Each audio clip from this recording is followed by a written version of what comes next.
Thank you. Senator Hassan. Well, thank you, Chairman Crapo and Ranking Member Wyden, for this hearing.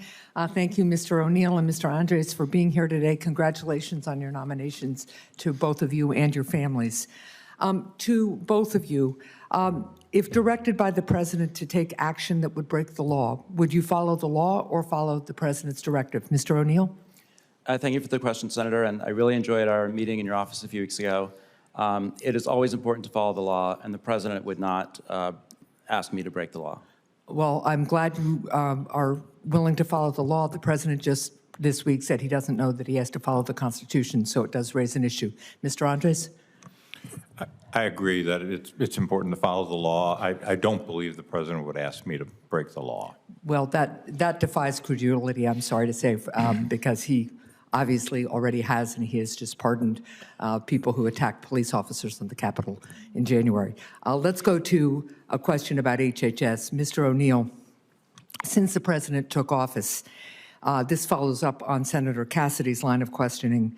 Nearly 1,000 Americans have contracted measles, and 2 children have tragically died, the first child dying of measles in the United States in more than 20 years.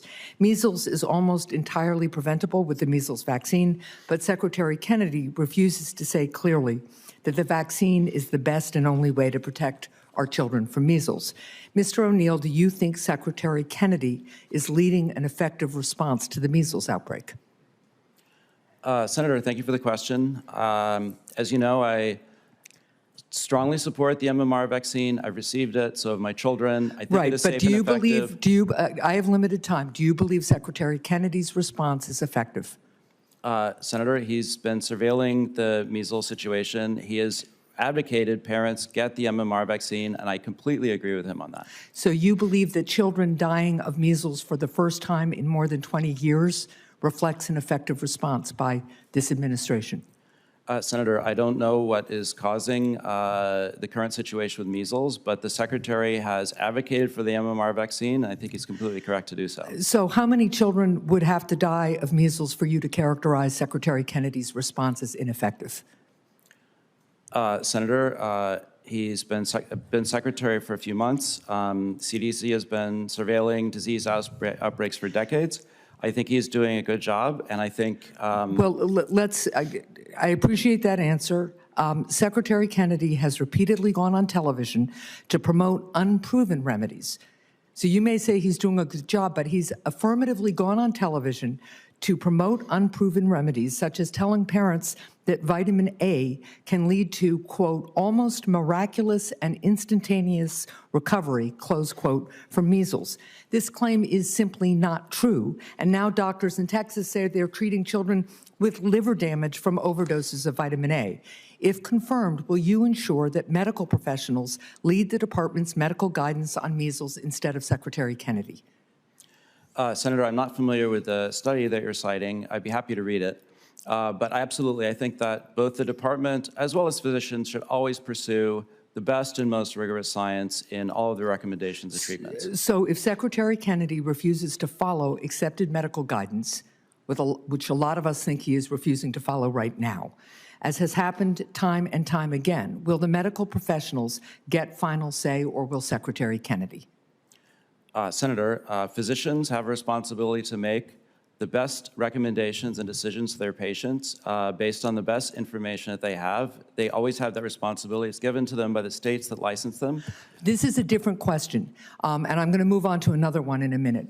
But this is about whether HHS is going to follow science and follow the advice of the medical professionals that work at HHS. I know very well what physicians are licensed to do at the state level in their practices. This is about whether Secretary Kennedy and you in your role will accept the best medical opinions and advice and guidance from the physicians and scientists who work at HHS. And I would suggest to you that Secretary Kennedy is not following that advice or those directives now. He's not following science, and he is doing grave harm. Now, I'm going to turn quickly in my last 24 seconds to the issue of the Low-Income Home Energy Assistance Program, also called LIHEAP, which was established more than 4 decades ago and helps more than 25,000 Granite Staters pay their heating bills.